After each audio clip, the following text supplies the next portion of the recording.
හරි ළමයි. එහෙනම් අපි දැන් කතා කරන්න යන්නේ 41 වෙනි ප්‍රශ්නේ. ඒතර 41 වෙනි ප්‍රශ්නේ කියන්නේ පොදු අණුක සූත්‍රය AB4 නම් අණුවේ ද්විද්‍රව්‍ය ගුණය ශුන්‍ය වේ නම් එහි හැඩය ස්ථිර වශයෙන්ම චතුස්තලීයයි. දෙවෙනි ප්‍රකාශය කියනවා AB4 ආකාර අණු වලට චතුස්තලීය හෝ තලීය සමචතුරස්‍රාකාර හෝ සීසෝ යන හැඩ පැවතිය හැකිය. එතකොට අපි මෙතෙන්දි සලකන්න ඕනේ AB4 අණුව යාට දීලා තියෙනවා. එතකොට AB4 අණුව විදිහට අපේ සිලබස් එකේ ඔයා දන්න විදිහට තියෙන ප්‍රධාන හැඩ ආකාර තියෙනවා තුනක්. මොකක්ද හැඩ ආකාර තුන? අපිට මේක චතුස්තලීය විදිහට සලකන්න පුළුවන්. අපිට මේක තලීය සමචතුරස්‍රාකාර විදිහට සලකන්න පුළුවන්. අපිට මේක සීසෝ විදිහට සලකන්නට පුළුවන්. එතකොට මම මුලින්ම සලකනවා චතුස්තලීය නම් ද්විද්‍රව්‍ය ගුණය කොහොමද විචලනය වෙන්නේ? එතකොට මම චතුස්තලීය එක්කෙනාගේ මෙතන A අණුවත් සමග B අණු හතරක් ගැටිලා තියෙනවා. එතකොට මම මේක සලකනවා CH4. එතකොට CH4 ගත්තොත් අපි දන්නවා ওই විදිහට පවතින්නේ. එයාගේ ගත්තොත් එක බන්ධනයක් 109.5යි. එතකොට මොකක්ද වෙන්නේ? වටේ පරමාණු හතරම සමානයි. සමාන නිසා මොකක්ද වෙන්නේ? ද්විද්‍රව්‍ය ගුණය මේ පැත්තට තියෙන මේ හැම ද්විද්‍රව්‍ය ගුණයක්ම කැපිලා ගිහිල්ලා අවසානයේදී මෙයාගේ සමස්ත ද්විද්‍රව්‍ය ගුණය මොකක් වෙනවද? ශුන්‍ය වෙනවා. හැබැයි හොඳට මතක තියාගන්න චතුස්තලීය උනත් මේ කියන පරිවාර පරමාණුන් ඇවිල්ලා වෙනස් වුණොත් එතෙන්දි මොකක්ද වෙන්නේ? එතෙන්දි ද්විද්‍රව්‍ය ගුණය පවතිනවා. අපි හිතමු හදිස්සියවත් මේ හයිඩ්‍රජන් කෙනෙක් රිප්ලේස් වෙලා මෙතෙන්ට එනවා Cl කෙනෙක්. Cl කෙනෙක් ආවොත් මොකක්ද වෙන්නේ? අන්න දැන් මෙයාට ද්විද්‍රව්‍ය ගුණයක් තියෙනවා. ඒක නිසා මතක තියාගන්න චතුස්තලීය හෝ පරමාණු අපි අණුවක් සලකනකොට එයාගේ ද්විද්‍රව්‍ය ගුණය ශුන්‍ය වෙන්න නම් මේ පරිවාර පරමාණුන් ටික මොකක් වෙන්න ඕනද? සමාන වෙන්නට ඕන. හරි. එහෙනම් මේ කියන එක්කෙනාගේ වාට තේරෙනවා ඒත් එක්ක B අණු හතරක්, ඒ කියන්නේ පරිවාර පරමාණු හතර සමානයි. ඊට පස්සේ අපිට දීලා තියෙන්නේ තලීය සමචතුරස්‍රාකාර වෙන්න පුළුවන් හැඩය. මම උදාහරණයක් සලකනවා යත් එක්ක XCF4. එතකොට XCF4 ඒ විදිහට පවතින්නේ එකසර දෙකක් තියෙනවා මේ විදිහට. එතකොට තලයේ පවතිනවා ෆ්ලෝරින් අණු හතරක්, දෙපැත්තෙන් ඇවිල්ලා මේ විදිහට එකසර ඉලෙක්ට්‍රෝන දෙකක් සම්බන්ධ වෙනවා. එතකොට මොකද්ද වෙන්නේ කියන්න බලන්න. මේ තලීය තියෙන එක්කෙනාගේ අංශක 90 බැගින් තමයි වටේ තියෙන්නේ. එතකොට මේ පැත්තේ ෆ්ලෝරින් කෙනෙක් ඉන්නවා, මේ පැත්තේ ෆ්ලෝරින් කෙනෙක් ඉන්නවා. මේ ෆ්ලෝරින් වලින් ඇති කරන විද්‍යුත් ඍණතාවයේ බලය මේ ෆ්ලෝරින් විසින් ඇති කරන විද්‍යුත් ඍණතාවයේ බලයට මොකක් වෙලා යනවද? කැපිලා යනවා. ඊට පස්සේ මේ ෆ්ලෝරින්ගේ පැත්තට තියෙන බලය මේ ෆ්ලෝරින්ගේ පැත්තට තියෙන බලය මොකක් වෙලා යනවද? කැපිලා යනවා. ආපහු එකසර වලින් ඇවිල්ලා ලොකු බලයක් ඇති කරනවා. ඉවතට ඇති කරන්නේ. එතකොට මොකද්ද වෙන්නේ? උඩ තියෙන එකසරයකින් ඇති කරන බලය යට තියෙන එකසරයකින් ඇති කරන බලයට මොකක් වෙලා යනවද? කැපිලා යනවා. ඒතර සමස්ත විද්‍යුත් ඍණතාව වෙනසක් ඇවිල්ලා XCF4 වල පවතින්නේ නැහැ. අන්න ඒක නිසා අපි සලකනවා තලීය සමචතුරස්‍රාකාර උනත් මේකේ පරිවාර පරමාණුන් ඇවිල්ලා මොනවානන්ද? සමාන නම් එතනත් ඇවිල්ලා ද්විද්‍රව්‍ය ගුණය ශුන්‍යයි. එතකොට මෙතන ලස්සන පොයින්ට් එකක්. සමහරක් අය හිතනවා එකසර ඉලෙක්ට්‍රෝන තියෙනකොට සෑම විටම මේ පද්ධතියේ ද්විද්‍රව්‍ය ගුණය ශුන්‍යයි කියලා. නැහැ. හොඳට ඒක මතක තියාගන්න. එකසර ඉලෙක්ට්‍රෝන තිබ්බත් ඒ එකසර ඉලෙක්ට්‍රෝන මගින් ඇති කරන ආචරණය කැපිලා ගියොත් එතෙන්දී ද්විද්‍රව්‍ය ගුණය මොකක් වෙනවද? ශුන්‍ය වෙනවා. හරිද? ඒතර හොඳම උදාහරණයක් මම පොඩ්ඩක් ඔයාලට මෙන්න මෙතෙන්දී මෙයත් එක පැහැදිලි කරන්නම්. මම ඔයාලට දෙනවා I3-. දැන් කට්ටියට ප්‍රශ්නයක් I3- වල ද්විද්‍රව්‍ය ගුණය ශුන්‍යද නැද්ද? අපි පොඩ්ඩක් තර්ක කරමු බලන්න. අයඩීන් ඉන්නවා, මෙහෙම අයඩීන් ඉන්නවා, මෙහෙම අයඩීන් ඉන්නවා. මෙයාට එකසර සම්බන්ධ වෙලා තියෙනවා තුනක් මධ්‍ය පරමාණුවේ එකසර සම්බන්ධ වෙලා තියෙනවා. ඒතර අපි දන්න දේ තමයි මේ පැත්තේ අයඩීන් ඉන්නවා, මේ පැත්තේ අයඩීන් ඉන්නවා. ඒතර මේ අයඩීන් සමයි. ඒ කියන්නේ පරමාණුව සමයි. සමනං ඇවිල්ලා විද්‍යුත් ඍණතාව වෙනසක් ඇති වෙන්නේ නැහැ. එතකොට එතනින් බලපෑමක් නැහැ. හැබැයි මෙතන තියෙනවා මොකද්ද? එකසර ඉලෙක්ට්‍රෝන තුනක් තියෙනවා.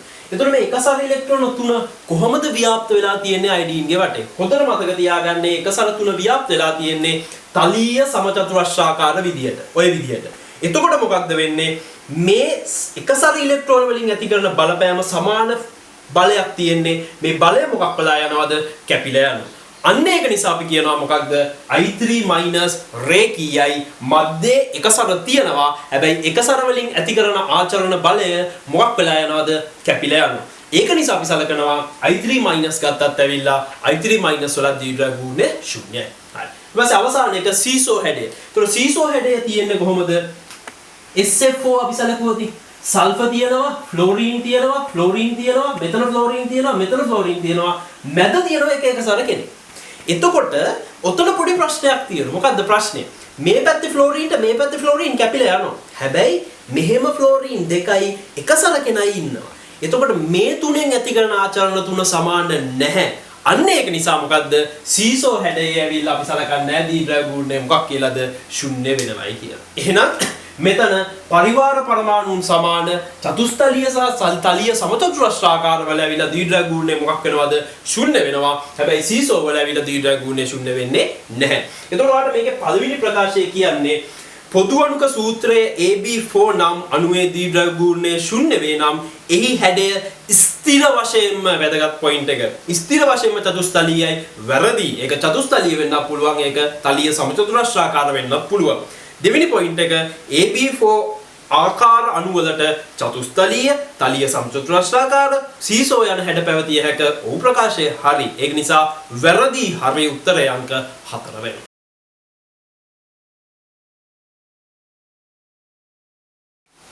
හරි ළමයි. එහෙනම් අපි දැන් බලමු 42 වෙනි ප්‍රශ්නේ මොකක්ද කියලා.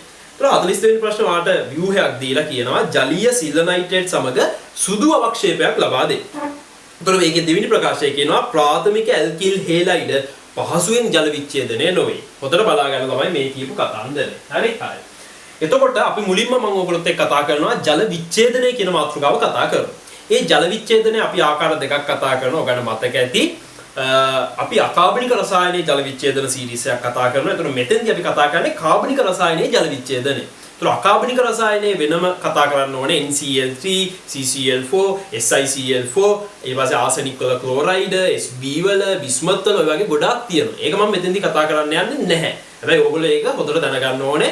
මොකද 2020 LL පේපර් එකේ SCQ එකක් විදියට ආවේ ඒක. හරි? එතකොට දැන් මම කතා කරන්න යන්නේ ඕගනික් වල තිබෙන ජල විච්ඡේදනය කොහොමද කියන එක. ඒතර ඕගනික් වල ජල විච්ඡේදනය මම සලකනවා මෙන්න මේ සෙට් එකත් එක්ක. මේ මම ඇන්දේ කවුද? ප්‍රාථමික ඇල්කයිල් හේලයිඩයක්. ඒ ප්‍රාථමික ඇල්කයිල් හේලයිඩයක් කියන්නේ ක්ලෝරින් සම්බන්ධ කාබන් පරමාණුවට R කාණ්ඩ 1යි සම්බන්ධ වෙලා තියෙනවා. ඊට පස්සේ මම සලකනවා ද්විතීයික ඇල්කයිල් හේලයිඩයක්. ඒතර ද්විතීයික ඇල්කයිල් හේලයිඩයක් තමයි මේක. ඊට පස්සේ මම ඕගොල්ලොත් එක්ක සලකනවා තෘතීයික ඇල්කයිල් හේලයිඩයක්.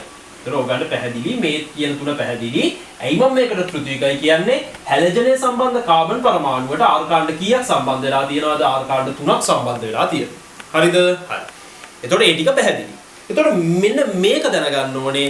ඔයාට ප්‍රාථමික ඇල්කයිල් හේලයිඩයක්, ද්විතීයික ඇල්කයිල් හේලයිඩයක්, තෘතීයික ඇල්කයිල් හේලයිඩයක් දුන්නොතින් ඔයාගේ ජල විච්ඡේදන හැකියාව ඇහුවොතින් මේ තුන් දෙනාගේ කොහොමද ජල විච්ඡේදනය වෙන්නේ?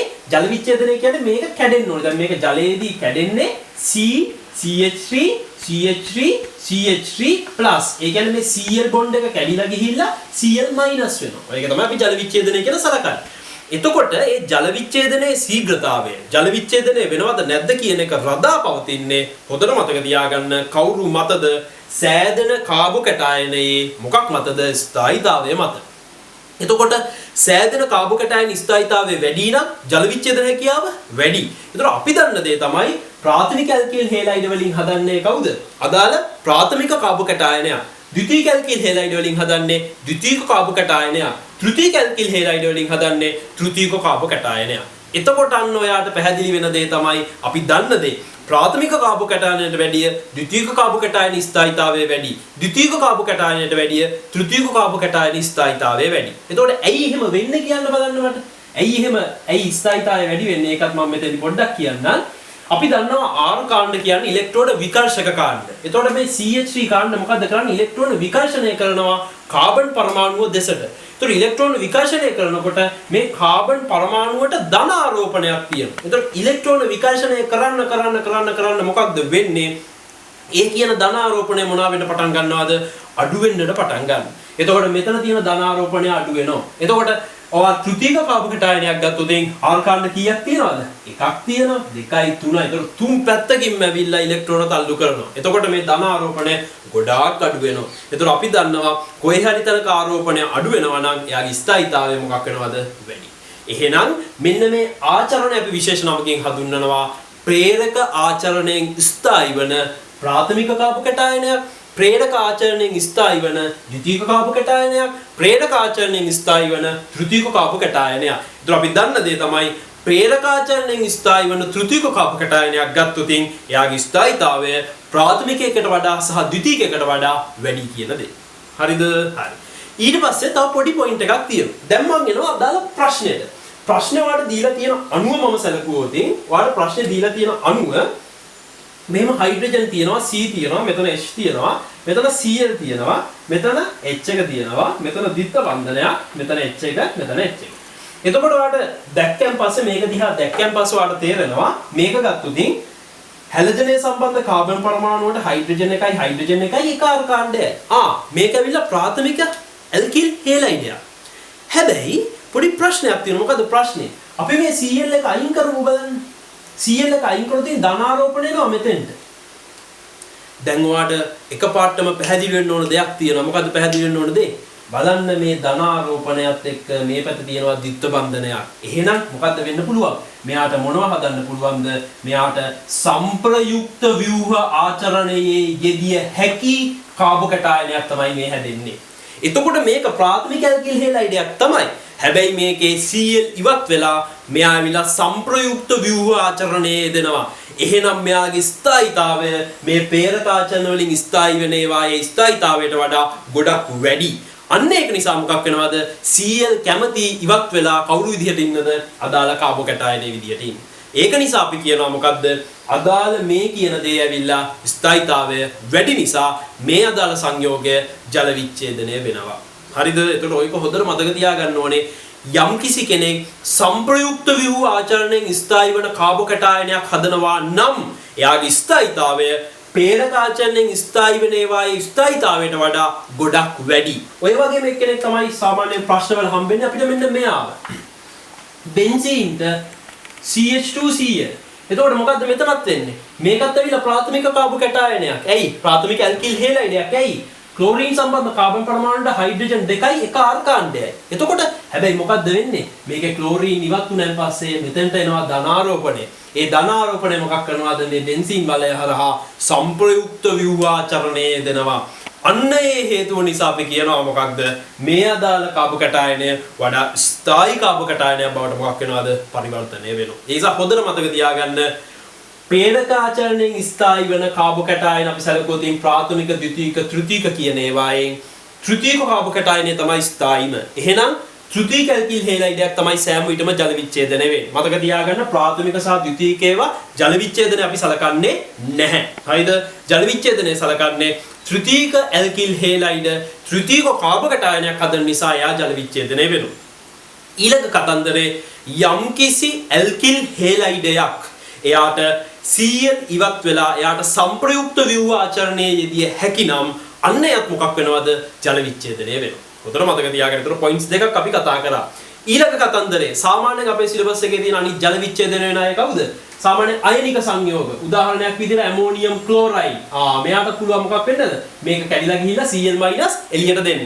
ඊපස්සේ ග්‍රීන්හවුස් ප්‍රතිකාරකය. අන්න එයාට පුළුවන් හොඳින් ජල විච්ඡේදනය වෙන්න. එයාත් මොකද කරන්නේ? ග්‍රීන්හවුස් ප්‍රතිකාරකයා අදාළ ජලය දැම්මන් පස්සේ මොකද්ද වෙන්නේ? ග්‍රීන්හවුස් වල ප්‍රකට වෙන මොකද්ද? ග්‍රීන්හවුස් වල අපි දන්නවා ග්‍රීන්හවුස් හැසිරෙන්න පුළුවන් ආකාර දෙකක් තියෙනවා. එකක් එයාට නියුක්ලියෝෆයිලයක් විදිහට හැසිරෙන්න පුළුවන්. එක්ක එයාට භස්මයක් විදිහට හැසිරෙන්න පුළුවන්. ඒතකොට ජලය දැම්මන් පස්සේ එයාගේ මොන හැකියාවද එන්නේ? එයාගේ එන්නේ ජලය දානකොට H+ ලබා ගැනීමේ හැකියාව. ඒ කියන්නේ භාෂ්මික හැකියාව. ඒතකොට අපි සලකනවා මෙයාට භස්මයක් විදිහට හැසිරීලා Br එළියට දාන්න. එතකොට මෙයා ඊළඟ වැදගත්ම කෙනා තමයි අම්ල ක්ලෝරයිඩය. අම්ල ක්ලෝරයිඩය අපි සැලකුවොත් මේ අම්ල ක්ලෝරයිඩය තමයි මතක තියාගන්න. ඉතා සුළු ජල වාෂ්ප ප්‍රමාණයක් ඇති මෙයාට මොකක් වෙන්නද? ජලය සමග ප්‍රතික්‍රියා කරන්නේ. ඒ ජලය සමග ප්‍රතික්‍රියා කළා මෙයා මොකද්ද කරන්නේ? HCl එළියට දානවා. ඒ කියන්නේ ජලයත් එක්ක ওই විදිහට ප්‍රතික්‍රියා කරලා CH3COOH හදනවා. HCl එළියට දානවා. ඒ කියන්නේ Cl එළියට දානවා. Cl එළියට දානවා කියන්නේ අන්න නැවතතාවක් ක්ලෝරයිඩ් එළියට දානවා. හරිද? ඒතර ඔය ටික ඔයා හොඳට මතක තියාගන්න ඕනේ. ඒතර මේ ප්‍රශ්නේ වාට කියන්නේ පළවෙනි එක්කෙනාගේ සිල්වර් නයිට්‍රේට් සමග සුදු අවක්ෂේපයක් ලබා දෙයි. අනිවාර්යෙන්. ඇයි? Cl- එළිය තියෙන්නේ. Cl- එළිය තියෙනවා නම් අනිවාර්යෙන් එයාට සිල්වර් ක්ලෝරයිඩ් සුදු පාට අවක්ෂේපය හදන්නට පුළුවන්. ඊපස්සේ දෙවෙනි එකේ කියනවා ප්‍රාථමික ඇල්කිල් හේලයිඩ් අපිට කියනවා මොකද්ද? පහසුවෙන් ඇවිල්ලා ජල විච්ඡේදනය නොවේයි කියලා කියනවා. ඔව් අපි දන්නවා එයා පහසුවෙන් ජල විච්ඡේදනය වෙන්නේ නැහැ. ප්‍රාථමික ඇල්කයිල් හේලයිඩ් වල එයා ඇවිල්ලා සම්ප්‍රයුක්තව හදනවා නම් තමයි එයා ජල විච්ඡේදනය වෙන්නේ. නැත්නම් සාමාන්‍ය ප්‍රාථමික ඇල්කිල් හේලයිඩයක් ජල විච්ඡේදනය වෙන්නේ නැහැ. ඒක නිසා පළවෙනි ප්‍රකාශය හරි, දෙවෙනි ප්‍රකාශයත් හරි. හැබැයි දෙවෙනි එකෙන් පයින් එක පැහැදීමකට ලක් කරන්නේ නැහැ. උත්තරය අංක 2.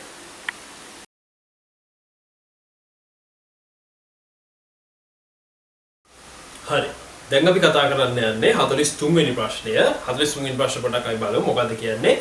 ඒකලිත පද්ධතියක A gas B gas වලින් C gas යන ප්‍රතික්‍රියාව ස්වයංසිද්ධ වන්නේ එය තාපදායක ප්‍රතික්‍රියාවක් නම් පමණි. දෙවෙනි ප්‍රකාශනයේ කියනවා ඒකලිත පද්ධතියක සිදුවන ප්‍රතික්‍රියාවක් ස්වයංසිද්ධ වීමට ඒක බිඳුවට වඩා වැඩි වෙන්න ඕන හෝ සමාන වෙන්න ඕනලු ඩෙල්ටා H ඍණ ඩෙල්ටා S වාරයක් T. මම ඔය ප්‍රශ්න පොඩ්ඩක් ඩිස්කස් කරන්නම්. මුලින්ම අපිට වැදගත් වෙන්නේ සංවෘත පද්ධති, විවෘත පද්ධති සහ ඒකලිත පද්ධති කියන්නේ මොනවද කියන එක. මොකක්ද විවෘත පද්ධතියක් කියන්නේ? විවෘත පද්ධතියක් කියන්නේ මේකේ ස්කන්ධය ඇවිල්ලා මොකක් වෙනවද? හානි වෙනවා. ඒ වගේම තමයි ඇවිල්ලා මොකක් හානි වෙනවද? ශක්තිය හානි වෙනවා. ඒ වගේම තමයි කාර්ය හානි වෙනවා. නිසා ඔන්න ඔය කියන සාධක තුනම යම්කිසි පද්ධතියක ස්කන්ධය, ශක්තිය සහ කාර්ය කියන තුනම ඇවිල්ලා හුවමාරුවකට ලක් වෙනවා නම් මායිම හරහා මේක අපි සලකන්නේ පද්ධතිය, එළිය පද්ධතියෙන් ඉවත තියෙන එක අපි හදන්නේ පරිසරය. එතකොට මායිම හරහා පද්ධතිය සහ පරිසරය අතර ශක්තිය, කාර්ය සහ ස්කන්ධය කියන තුනම ඇවිල්ලා මාරු වෙනවා නම් අපි ඒක හඳුන්වනවා විවෘත පද්ධතියක්. එතකොට මොකද්ද සංවෘත පද්ධතියක් කියන්නේ? සංවෘත පද්ධතියක අභ්‍යන්තරයේ තියෙන ස්කන්ධය වෙනස් වෙන්නේ නැහැ. හැබැයි මේ මායිම හරහා මොකක් වෙන්න පුළුවන්ද? එක්කෝ ශක්තිය, එහෙම නැත්නම් කාර්ය වුවමාරුවකට ලක් වෙන්න පුළුවන්. ඒකලිත පද්ධතියක් කියන්නේ මොකද්ද? ශක්තිය, කාර්ය හෝ ස්කන්ධය කියන තුනම හානි වෙන්නේ නැති පද්ධතියක් අපි සලකනවා මොන පද්ධතියක් කියලාද? ඒකලිත පද්ධතියක් කියලා. ඒතකොට ඔය එක වැදගත් වෙනවා. ඒතකොට ඒකලිත පද්ධතියක් කරා ශක්තිය වුවමාරු වෙන්නෙත් නැහැ, කාර්ය වුවමාරු වෙන්නෙත් නැහැ, ස්කන්ධය වුවමාරු වෙන්නෙත් නැහැ. તો දැන් ඔයාලට මේ ප්‍රශ්නේදී කියන්නේ ඒකලිත පද්ධතියක යම්කිසි ප්‍රතික්‍රියාවක් සිදු වෙනවා නම් කියලායි ඇවිල්ලා තර්කෙ දෙන්නේ. හරි. එතකොට ඔයාලට ප්‍රශ්නේ කියන්නේ යම්කිසි ආකාරයකින් ඒකලිත පද්ධතියක මෙන්න මේ ප්‍රතික්‍රියාව ඔයාලට කියන්නේ A දන B ගෙන් C හදන ප්‍රතික්‍රියාව ස්වයංසිද්ධ වන්නේ එය තාපදායක ප්‍රතික්‍රියාවක් නම් පමණි. පොතට බලාගමු අපි. එතකොට යම්කිසි පද්ධතියක් ස්වයංසිද්ධ වෙන්න නම් ඩෙල්ටා G එක්ක බිඳුව වෙන්න ඕනේ, එහෙමත් නැත්නම් ඍණ වෙන්නට ඕනේ. හරිද? හරි. හොඳට මතක තියාගන්න. එතකොට මේ පද්ධතිය ස්වයංසිද්ධ වෙන්නේ මතක තියාගන්න නියත උෂ්ණත්වයේදී සහ නියත පීඩනයේ. ওই වචන තියෙන්න ඕනේ. නියත උෂ්ණත්වයේදී සහ නියත පීඩනයේදී තමයි ඇවිල්ලා මේ පද්ධතිය අපි ස්වයංසිද්ධයි කියලා සලකන්නේ. එතකොට මේ ඒකලිත පද්ධතියේ ඔයාලට දෙන්නේ A ධන B ගෙන් C හදනවා. මේක ඔක්කොම ගෑස්. එතකොට මේක දිහා දැක්කන් පස්සේ ඔයාලට පැහැදිලි වෙන දේ මොකක්ද? මේ පැත්තේ වායු අණු 2යි, මේ පැත්තේ වායු අණු 1යි. එහෙනම් මොකක් වෙලාද? වායු අණු ප්‍රමාණය අඩු වෙලා. අපි එන්ට්‍රොපිය කියන්නේ කෙනෙක්ගේ අහබුතාවය, කුලප්පුව, එයාට චලනය වෙන්න තියෙන හැකියාව. එතකොට ඔයාලට තේරෙන දේ තමයි ප්‍රතික්‍රියක පැත්තේ වායු අණු ප්‍රමාණය වැඩි. එහෙනම් මේ පැත්තේ කුලප්පුව වැඩි, මේ පැත්තේ කුලප්පුව අඩුයි. එහෙනම් මොකද්ද වෙන්නේ? ප්‍රතික්‍රියාව සිද්ධ වෙනකොට එයාගේ අහබුතාවය එහෙම නැත්නම් කුලප්පුව මොනවා වෙනවද? අඩු වෙනවා. කුලප්පුව අඩු වෙනවා කියන්නේ එන්ට්‍රොපි අපි සංකේතයක් ගන්න ඩෙල්ටා S වලින්. එහෙනම් ඩෙල්ටා S මොකක් වෙනවද? ඍණ වෙනවා.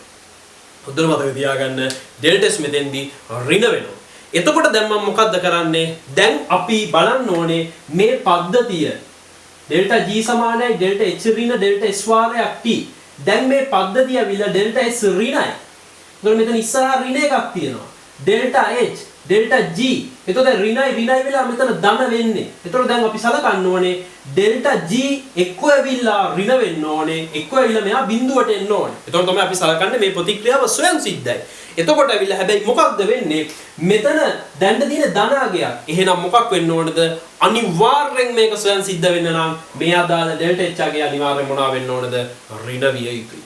මේක ඍණ වුණොතින් තමයි ඍණ අගය වැඩි වෙලා ධනාගයත් එක්ක අන්තිමට ෆයිට් කරලා ඒක ඍණ ගතිය වැඩි වෙලා ඒ ප්‍රතික්‍රියාව ස්වයංසිද්ධ ප්‍රතික්‍රියාවක් බවට පරිවර්තනය වෙන නිසා පළවෙනි ප්‍රකාශය ගත්තොත් ඉන්නේ පළවෙනි ප්‍රකාශයේ සත්‍යයි. පළවෙනි ප්‍රකාශය කියන්නේ ඔව් මේක ප්‍රතික්‍රියාව තාපදායක නම් පමණයි. හරි. දෙවෙනි එකේ කියනවා ඒකලිත පද්ධතියක සිදුවන ප්‍රතික්‍රියාවක් ස්වයංසිද්ධ වීමට මේ අදාළ එක ඩෙල්ටා H ඍණ ඩෙල්ටා S වාරයක් T වල අගය මොකක් වෙන්න ඕනද? බිඳුවට වඩා අඩු හෝ සමාන විය යුතුයි. ඔව් ඒක හරි. හැබැයි උතන අපිට පැහැදිලි කරලා දීලා නැහැ. මොකද්ද අපිට පැහැදිලි කරලා දීලා නැත්තේ? ඔය ප්‍රතික්‍රියාව නියත උෂ්ණත්වයේ පවතිනවද? නියත පීඩනයේ පවතිනවද? ඒක නිසා විලා අපි ප්‍රකාශ ගන්නේ වැරදි. ඒක නිසා හරි වැරදි උත්තරය අංක අපි සලකනවා ඒක 3. හරි හරි. ඊට පස්සේ මම යනවා ඔයගොල්ලොත් එක්ක 44 වෙනි ප්‍රශ්නේ සාකච්ඡා කරන්න.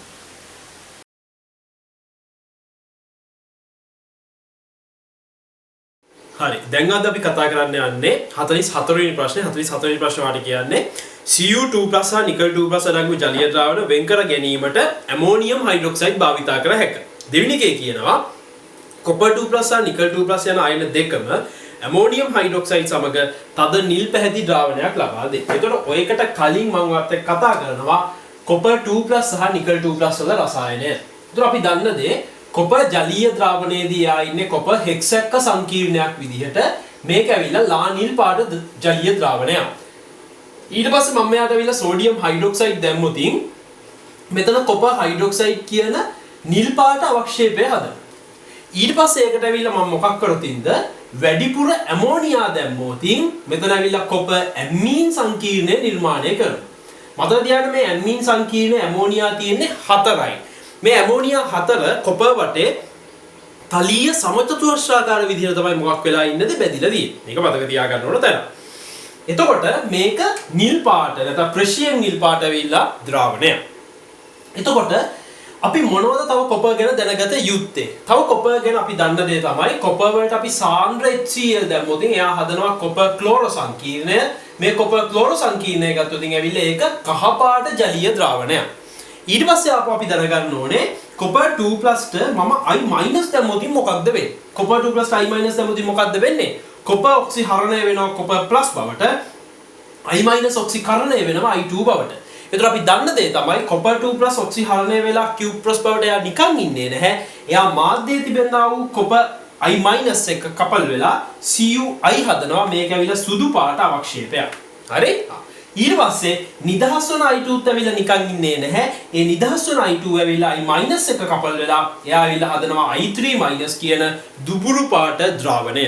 එහෙනම් කොපර් 2+ තියෙන පද්ධතියකට මම I- දැම්මොතින් මට මොකක්ද ප්‍රතිඵල වෙන්නේ? අදාළ සුදු පාට අවක්ෂේපයක් සහිත දුබුරු පාට ජලීය ද්‍රාවණයක් මට නිර්මාණය වෙනවා. හරි? එහෙනම් ඒ ටික තමයි ඔය කොපර් 2+ ගැන දැනගත යුත්තේ. නිකල් වල නිකල් අපි දන්නවා නිකල් හෙක්සැක්ක සංකීර්ණය ගත්තොත් එයා කොළ පාට හෙක්සැක්ක සංකීර්ණයක් තියෙනවා. මෙයාට මම සෝඩියම් හයිඩ්‍රොක්සයිඩ් දැම්මොත් එයා නිකල් හයිඩ්‍රොක්සයිඩ් කොළ පාට අවක්ෂේපයක් බවට පරිවර්තනය වෙනවා. එයාට මම වැඩිපුර ඇමෝනියා දැම්මොත් මොකද්ද වෙන්නේ? මෙයා හදනවා නිකල් ඇමීන් සංකීර්ණය. මේ ඇමීන් සංකීර්ණ ඇමෝනියා අණු කීයක් තියෙනවද? 6ක් තියෙනවා. ඒක මතක තියාගන්න ඕන තැන. ඒතකොට මේකේ අෂ්ටතලීය ඇමීන් සංකීර්ණයක් හදනවා. මේක නිල් පාටයි. ආපහු නිකල් ගැනවා දැනගන්න ඕන කාරණාව තමයි නිකල් වල ලාක්ෂණික පරීක්ෂාවක් විදිහට අපි කතා කරනවා නිකල් DMG සමග මෙයා ඇවිල්ලා ලේ රතු පාට අවක්ෂේපයක් ලබා දෙනවයි කියලා. හරි? එතකොට දැන් මෙතන අපිට ප්‍රශ්නයක් ඇමෝනියා දානකොට මේ යම්කිසි ද්‍රාවණ ජලීය ද්‍රාවණ හඳුනන දිය වෙනවා. එimhe දිය වෙන්නේ කවුද? දිය වෙන්නේ මතක තියාගන්න මෙන්න මේ කියන සෙට් එක. D7, D8, D9, D10 අය තමයි ඇවිල්ලා මොකක් වෙන්නේද? අපි ඇවිල්ලා ඇමෝනියා දානකොට ජලීය ද්‍රාවණේ අදාළ අවක්ෂේපයක් තිබුණේ ඒ අවක්ෂේපයේ දිය වෙලා ජලීය ද්‍රාවණ නිර්මාණය කරා. So D7 වා දන්නවා කොබෝල් 2+. D8 වා දන්නවා නිකල් 2+. D9 වා දන්නවා කොපර් 2+. D10 වා දන්නවා සිංක් 2+. ඒතර වා දන්න දේ කොබෝල් 2+ ඇවිල්ලා ඇමෝනියාත් එක්ක ඇමීන් සංකීර්ණය හදනවා. කහ දුබුරු පාට ඇමීන් සංකීර්ණය. ඒකට මම හයිඩ්‍රජන් පෙරොක්සයිඩ් දැම්මොත් එයා කොබෝල් 3+ වල ඇමීන් සංකීර්ණය හදනවා. කොබෝල් 3+ වල ඇමීන් සංකීර්ණය තැබිලි පාට ඇමීන් සංකීර්ණය. ඊට පස්සේ නිකල් අපි කතා කරා නිකල් එක ඇමීන් සංකීර්ණ හදනවා. නිකල් ඇමීන් සංකීර්ණය ගත්තොත් ඒක ඇවිල්ලා කොයි පාට ඇමීන් සංකීර්ණයද? නිල් පාට ඇමීන් සංකීර්ණය. ඊට පස්සේ කොපර් අපි දන්නවා ඇමෝනියාත් එක්ක ඇමීන් සංකීර්ණය හදනවා. ඒක ප්‍රෙෂියර් නිල් ඇමීන් සංකීර්ණය. සිංක් ඇවිල්ලා ඇමෝනියාත් එක්ක ඇමීන් සංකීර්ණයක් හදනවා. ඒක ගත්තොත් ඇවිල්ලා ඒක අවර්ණ ඇමීන් සංකීර්ණය. ඒතකොට ඒ ටික ඔයා දැනගත යුතුයි. ඒතකොට දැන් මේ ප්‍රශ්නේදී ඔයාලට කියනවා ඇමෝනියා දාලා කොපර් 2+ සහ නිකල් 2+ ජලීය ද්‍රාවණ දෙකක් ඔයාලට වෙන් කර හඳුනා ගන්න පුළුවන්. ඔව් අපිට පුළුවන්. කොහොමද ඒක වෙන් කර හඳුනා ගන්න? සාමාන්‍යයෙන් අපේ සිලබස් එකේ පොඩි ප්‍රශ්නයක් තියෙනවා. සාමාන්‍යයෙන් කොළ පාටයි නිල් පාටයි දෙක එක ළඟ යන පාට දෙකක්. සමහරක් වෙලාවට ඔයක අපිට වෙන් කර හඳුනා ගන්න බැරි තත්වයක් එනවා. දැන් උදාහරණයක් විදියට 2016 පේපර් එකේදී ඇමෝනියම් ඩයික්‍රෝමේට් වල තාප වියෝජනයේදී හැදෙන Cr2O3 වල පාට ඒගොල්ලෝ දුන්නේ අපිට නිල් පාටයි. හැබැයි අපි ඉගෙන ගන්නේ කොළ පාටයි. අන්න ඒ වගේ නිල් පාටයි කොළ පාටයි අතර පොඩි පරස්පර තැන් කීපයක් තියෙනවා. ඒ වගේ තැනක් තමයි මෙතන. එතකොට අපිට ජලීය ද්‍රාවණ වලින් අඳුනා ගන්න නෙවෙයි කියන්නේ අපිට කියනවා මේකට ඇමෝනියම් හයිඩ්‍රොක්සයිඩ් අපිට පාවිච්චි කරලා දෙනවා. ඒකෙන් අඳුනා ගන්න පුළුවන්. ඔව් පුළුවන්. කොහොමද අඳුනා ගන්න පුළුවන්? අපි ඇමෝනියම් හයිඩ්‍රොක්සයිඩ් දානකොට මෙතනින් හැදෙනවා කොපර් හයිඩ්‍රොක්සයිඩ්, මෙතනින් හැදෙනවා නිකල් හයිඩ්‍රොක්සයිඩ්. කොපර් හයිඩ්‍රොක්සයිඩ් නිල් පාට අවක්ෂේපයක්, නිකල් හයිඩ්‍රොක්සයිඩ් ඇවිල්ලා කොළ පාට අවක්ෂේපයක්. ඒක නිසා අපිට ඒකෙන් අඳුනා ගන්න පුළුවන්. ඊට පස්සේ වැඩිපුර ඇමෝනියාට මොකද්ද වෙන්නේ? කොපර් 2+ හදනවා නිල් පාට එයාගේ ටෙට්‍රා ඇමීන් සංකීර්ණය තලීය සමචතුරස්‍රාකාර. නිකල් හදනවා එයාගේ හෙක්සා ඇමීන් සංකීර්ණය නිල් පාට. එතකොට ඒ දෙන්නම එකම පාට ලබා දෙන්නේ. එතකොට එතනින් නෙවෙයි අපි අඳුනාගන්නේ අවක්ෂේපයේ වර්ණයෙන් තමයි අපි අඳුනාගන්නේ. ඒ නිසා පළවෙනි ප්‍රකාශය හරි, දෙවෙනි ප්‍රකාශය හරි. හැබැයි දෙවෙනි එකේ පයින් එක පැහැදෙන්නේ නැහැ උත්තරය අංක 2.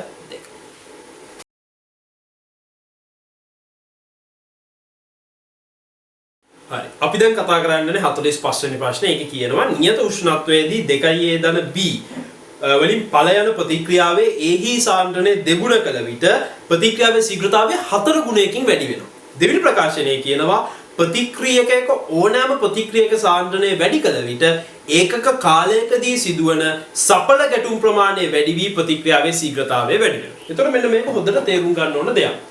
දැන් ඔය කියන ප්‍රකාශනයේ අපිට 2A වලින් B හදලා ඵල කියන ප්‍රකාශනයේ අපිට අඩුපාඩුවක් තියෙනවා. මොකක්ද අඩුපාඩුව?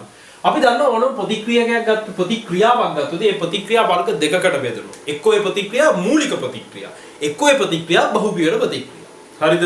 එතකොට මූලික ප්‍රතික්‍රියාවක් කියන්නේ තනි පියවර ප්‍රතික්‍රියා එකයි තියෙන්නේ. බහුපියවරයි කියන්නේ ප්‍රතික්‍රියා අදාළ පියවර කීපයකින් තමයි ප්‍රතික්‍රියාව සිද්ධ වෙන්නේ. එතකොට ඔය කියන එකේ අපිට කියලා නැහැ මේක මූලික ප්‍රතික්‍රියාවක්ද මේක බහුපියවර ප්‍රතික්‍රියාවක්ද. එතකොට ඒක මූලික ප්‍රතික්‍රියාවක් නම් මූලික ප්‍රතික්‍රියාවට අපි ශීඝ්‍රතා සමීකරණය ලියන්නේ R = K වාරයක් A වල වර්ගයේ වාරයක් B. එතකොට A යටතේ මේක හරි. මෙයාගේ සාන්ද්‍රණය දෙගුණ කළොත් මේක 2 වර්ග වෙලා මේක ඇවිල්ලා 4 ගුණයක් වෙනවා. ඒක හරි. හැබැයි ඔයක අපිට පැහැදිලි කරලා නැහැ. ඔයක ඇවිල්ලා මූලික ප්‍රතික්‍රියාවක්ද ඔයක ඇවිල්ලා බහුපියවර ප්‍රතික්‍රියාවක්ද කියලා. ඒක නිසා පළවෙනි ප්‍රකාශය වැරදි. දෙවෙනි එකේ කියනවා අදාළ ප්‍රතික්‍රියාවේ තියෙන ඕනෑම සංරචකයක සාන්ද්‍රණය වැඩි කරනකොට සඵල ගැටුම් ප්‍රමාණය වැඩි වී ශීඝ්‍රතාවය වැඩි වේ. ඔන්න උතන තමයි ප්‍රශ්නේ තියෙන්නේ. අපිට අදාළ ප්‍රතික්‍රියාවේ ශීඝ්‍රතාවයට දායක වන ප්‍රමාණය අපි තීරණය කරන්නේ පෙළ මත. පෙළ ආකාර තුනක් තියෙනවා. මොකද්ද පෙළ ආකාර තුන? එක්ක මේක ශුන්‍ය පෙළ වෙන්න පුළුවන්, එක්ක මේක පළමු පෙළ වෙන්න පුළුවන්, එක්ක මේක දෙවන පෙළ වෙන්න පුළුවන්. ඒතර ශුන්‍ය පෙළ කෙනෙක්ව මම කොච්චර වැඩි කළත් එයාගේ ඇවිල්ලා මොකක් වැඩි වෙන්නේ නැද්ද? ශීඝ්‍රතාවය වැඩි වෙන්නේ නැහැ. හොඳට මතක තියාගන්න. මම ශුන්‍ය පෙළ කෙනෙක්ව කොච්චර වැඩි කළත් සාන්ද්‍රණය කොච්චර වැඩි කළත් ඇවිල්ලා එයාගේ ඇවිල්ලා ශීඝ්‍රතාවයට එමගින් දායකත්වයක් නැහැ. හැබැයි මම පළමු පෙළ වැඩි කරොත් අන්න y = mx ආකාරයෙන් ඇවිල්ලා මොකද්ද වෙන්නේ? මම පළමු පෙළ වැඩි කරොත් මොකද්ද වෙන්නේ? දැන් r = k වාරයක් පළමු පෙළ. මේක පළමු පෙළ. ඒතර මේක මෙහෙම ප්‍රස්තාරයක් තියෙනවා. මම වැඩි කරන්න ශීඝ්‍රතාවය මොනවා වෙනවද? වැඩි වෙනවා. මම දෙවන පෙළ වැඩි කරොත් මොකද්ද වෙන්නේ? දෙවන පෙළ වැඩි කරොත් ඒක ඇවිල්ලා වැඩිවීම වැඩි වෙනවා. එතකොට දෙවන පෙළ වැඩි කරොත් ගොඩක් ඇවිල්ලා මොනවා වෙනවද? වැඩි වෙනවා. එතකොට හැම සංරචකයකම අපි වැඩි කරන් පස්සේ ගැටුම් වැඩි වෙනවා. ගැටුම් වැඩි වුණාට ශීඝ්‍රතාවයට දායකත්වයක් නැහැ. ඒ නිසා ශුන්‍ය පෙළ කෙනෙක් අපි ඇවිල්ලා වැඩි කරයි කියලා යාගෙන් ශීඝ්‍රතාවයට දායකත්වයක් නැහැ. හොඳට මතක තියාගන්න. ඒ නිසා පළවෙනි ප්‍රකාශයත් වැරදි, දෙවෙනි ප්‍රකාශයත් වැරදි. උත්තරය අංක 5.